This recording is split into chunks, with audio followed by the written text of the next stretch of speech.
بسم الله الرحمن الرحيم.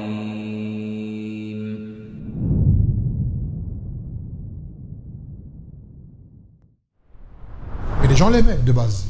Tu vois, c'est pas une personne qui était boycottée parce qu'il était mauvais, parce qu'il a fait une erreur, et cette erreur impliquait chez d'autres personnes une accusation de nifaq. Donc en réalité, ce boycott, c'était une forme de protection pour lui, pour dire, toi, on s'était pas mal. C'était à son avantage, en réalité. Et après, quand la révélation est venue, Allah Azza wa Jalla a accepté le tawbah de Ka'b, et bien là, tout le monde est venu vers lui pour le féliciter. C'est pour dire qu'en fait, une personne, quand tu as fait une erreur qui est gravissime, il faut laisser un temps de test, en fait. Ne te précipite pas tout de suite à lui donner ce qu'il avait auparavant. Il faut tester si dans sa tawbah, il est sincère. Principalement dans la da'wa. Quand les gens ils ont fait une da'wa, par exemple, c'était sur la sunna, ils ont dévié, ils ont fait des erreurs graves, qui amènent un égarement. Après, ils disent, je fais tawbah. Fais d'accord, tu fais tawbah. Malgré tout, pendant un temps, on te met de côté. Pour être sûr que tu es sincère. Parce que tu en as dit, je fais tawbah juste pour revenir, pour se faire accepter. Tu vois. Et là, tu vois celui qui est sincère. Celui qui est sincère, tu vas le voir, il va patienter. Et celui qui est dans le cœur, il va dire, pourquoi j'ai fait ça, j'ai fait tawbah, pourquoi vous ne m'acceptez pas, c'est quoi ça? Tu vas dire, toi, fille cachée. Toi, tu es douteux, toi. Mais celui qui fait tawbah, c'est comme demain quelqu'un, un exemple, hein, je te donne un exemple, à l'échelle humaine, tu as un commerce, tu emploies quelqu'un qui travaille pour toi et qui gère ton argent. Et tu vois qu'il vole l'argent. Un jour, tu le découvres. D'accord? Il vient te voir et dit, je fais tawbah. Tu le remets à la caisse? Direct? Ah ben non. Hein? Pourquoi? Tu dis tawbah, d'accord, mais qui me dit que tu vas pas recommencer? Donc, toi, je te mets ailleurs. Toi, tu vas aller en cuisine. Je te garde. Ou alors, pendant un moment, vas-y, tu ne travailles plus pour moi, on verra plus tard. Ou alors, je te mets en cuisine. C'est normal. C'est tout à fait normal. D'accord? Donc, la personne qui a fait tawbah réellement, elle ne doit pas s'énerver ou être vexée ou quoi. Dire, c'est normal. Tu as fait une chose gravissime, tu reviens, on va te mettre au même poste. Je suis un imbécile. Et pourtant, tu as des gens, malgré cela, ils se comportent comme des imbéciles pour de vrai. Tu as des gens, ils ont fait des erreurs gravissimes. J'ai entendu des histoires de certaines personnes qui faisaient des cagnottes auparavant et qui ont amassé beaucoup d'argent pour escroquer de l'argent, pour escroquer des gens. Tu vois? Au nom de la da'wa. Des grosses sommes. Tu vois? Après, ils se sont fait attraper. Alors qu'ils démentaient au début. Hein. Ils se sont fait attraper. T'es coincé maintenant, ça y est, t'es grillé. Ah, je fais tawbah, je recommence plus, c'est vrai. Astaghfirullah, tout brûlé, kaza.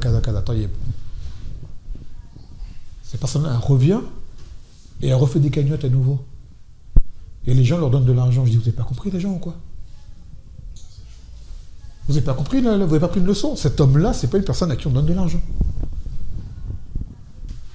Et quand même on donne de l'argent, ça veut dire dans des choses qui seraient prouvées qu'il est... Là, c'est pareil, le système de cagnotte qui revient, il parle, il fait le beau parleur, projet, ainsi de suite, cagnotte pour aider je ne sais quoi, faire je ne sais quel projet, mais à la base, c'était un escroc, toi. Quel argent va te donner à nouveau? Eh bien, les gens, ils ne prennent pas leçon. Et il a bien dit, Nabi sallallahu alayhi wa sallam, la yurdar al-muslim min juhri wahidin marratayn. Que le musulman ne s'est pas piqué 2 fois dans le même terrier. Demain, il y a un trou, tu mets ta main dedans, hop, tu te fais piquer par une bête. Un scorpion, un serpent. Le lendemain, tu reviens, tu vas mettre ta main là-dedans. Eh ben, les gens, ils mettent le pied, ils mettent la tête, ils mettent le coude, ils rentrent dans le terrier. Bon, allez, confirme. Tu vois? C'est même plus mettre la main, s'ils rentrent entièrement dans le terrier à nouveau. Vous n'avez pas compris. Et quand les gens, tu leur expliques, non, mais... ils trouvent des excuses de la personne. Il a fait tawbah, taïeb. Malgré tout, ne l'ouvrez. Ça se trouve, il a vraiment fait tawbah, et vous êtes une porte de fitna pour lui, à lui redonner de l'argent. Le fait que l'argent revienne, ça se trouve, il va se rappeler, ça va revenir, il va redéraper à nouveau. Donc vous-même, soyez intelligent, vous voulez vraiment vous l'aider, ne lui donnez pas de l'argent. C'est un petit fitna pour lui. Comme l'exemple, je l'ai dit tout à l'heure, tu as un commerce, l'autre il fait tawbah, il a volé de l'argent dans ta caisse, tu l'as attrapé. Je fais tawbah, il pleure et tout. D'accord. Toi, tu le remets à la caisse. Après, il ne veut plus voler, mais il va revoir l'argent. Il a fait une tawbah sincère, mais il va revoir l'argent. La fitna fait quoi? Elle recommence. T'en as parlé sur les réseaux, qu'est-ce qu'ils font? Ils étaient sur les réseaux, ils faisaient n'importe quoi sur les réseaux sociaux. Ils ont des comptes, des streamers, ils parlent de sujets, ils sont vulgaires, des trucs qui n'ont rien à voir. Ils égarent les gens, ils font n'importe quoi sur les réseaux. Et un jour, je dis, je fais tauba, tout ça. Tout ce que j'ai fait, je fais tauba, maintenant je me mets mustaqim, kaza, kaza, taïeb. Qu'est-ce que ça implique? Il dit non, mais maintenant comme j'ai beaucoup de suiveurs, mon compte, au lieu de faire du mal, je vais faire du bien avec. Je fais non, coupe ton compte. Car ton problème, c'était les réseaux, justement. Donc si tu gardes tes réseaux, tu vas retourner en arrière. Si vraiment tu fais une vraie tauba, coupe les causes qui t'ont mené à faire des erreurs que tu as faites auparavant. Coupe tes réseaux, mon frère, c'est pas pour toi. Et ben il va dire non, je garde mon compte, mais le mal que je faisais, je transformais en bien. Je te donne pas quelques mois avant que tu redérapes. Et je suis large quand je donne quelques mois. Parce que la cause de tes premières erreurs, c'était les réseaux. Tu restes encore sur les réseaux, tu feras peut-être pas les mêmes erreurs, mais tu vas faire des nouvelles. Vraiment, tu veux te mettre droit dans la religion, coupe tes réseaux, parce qu'en réalité, tu es quelqu'un, tu ne sers à rien. Chalrin, tu ne sers à rien. Tu n'es pas un talib, tu n'es pas un da'i, tu ne sers à rien. Coupe tes réseaux, mon frère, va apprendre. Et quand tu auras appris, tu veux revenir, reviens. Mais là, il passe de fasiq, après directement à da'i d'Allah Azzawajal. Je suis non, c'est pas comme ça que ça marche. Tu passes du fisq que tu faisais auparavant, et le lendemain, ça y est, tu as ta barbe, tu as fait de la umrah, ça y est, tu es devenu mustaqim comme ça. Et les gens ils acceptent du premier coup, du jour au lendemain. On est content, tu fais tauba. Mais fais-toi petit, disparaît un temps. Fais-toi oublier. Et va apprendre. D'accord? Tu passes à des gros mots il y a un mois, à Masha'Allah 2 mois après. Sur le même support. On dit non, ça ne marche pas comme ça. Le ta'ib, il a toujours un temps. Ka'b bin Malik, qui est un sahabi, a été mis à l'épreuve pendant 50 jours. Que dire de nous aujourd'hui? Demain, tu as un homme pareil, tu le mets au milieu pour des raisons quelconques, au milieu de femmes. C'est arrivé dans les histoires qui sont arrivées sur des Umrah. D'accord, guide de Umrah. On dérapait avec des femmes. Tu vois, al-Hadihim.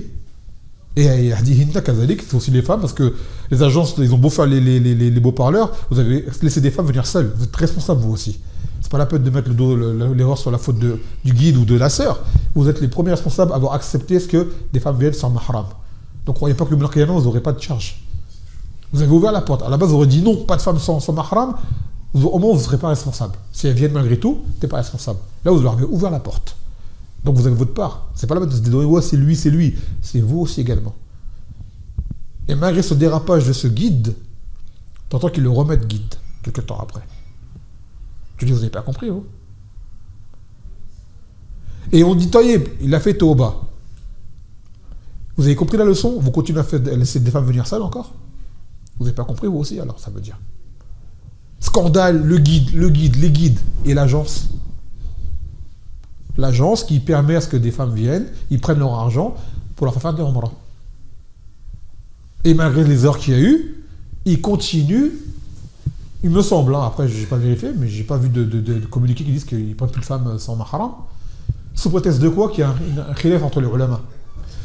Ce qui t'est arrivé là, c'est une preuve que le khilaf, tu vois c'est quoi la vie qui est correcte maintenant. Normalement, ça aurait été une leçon pour toi, pour dire, ah ben maintenant je vois c'est quoi la vie qui est correcte, c'est vrai, une femme sans mahram, on oublie. Et quand bien même serait halal, on évite. Non. Pourquoi? La pâte du gain, ça rapporte d'avoir des pèlerins. Tu vois? Donc, alors la base, pour revenir au shahid, c'est que le ta'ib, dans les choses qui touchent à certains domaines, il faut le mettre à l'écart.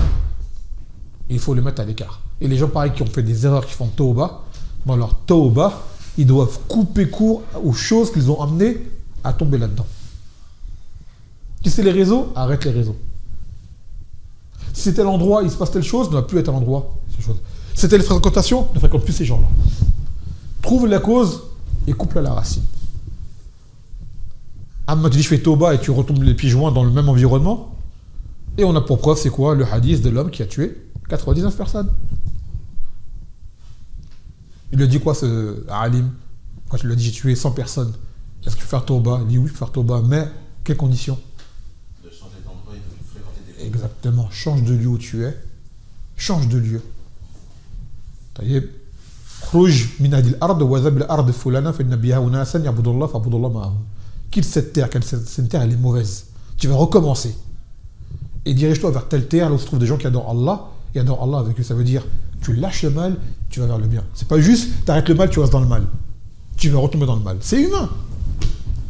C'est humain. C'est comme demain quelqu'un qui est musulman, il rentre en islam, il fait les shahada et il retourne dans ce qu'il faisait avant l'islam. On dit je te donne peu de temps avant qu'il t'arrive quelque chose d'anormal. Quand tu rentres en islam, tu changes, ta vie elle change, tes fréquentations elles changent, tes centres d'intérêt ils changent, tout change. Tes anciens amis, s'ils ne suivent pas, laisse-les. Reste pas avec eux. Et il y en a plein, ils n'ont pas fait le pas. Ils ont fait quelques pas en avant, ils en ont fait 20 en arrière par la suite. Pourquoi? Ils n'ont pas coupé le cordon ombilical avec le mal. Voilà.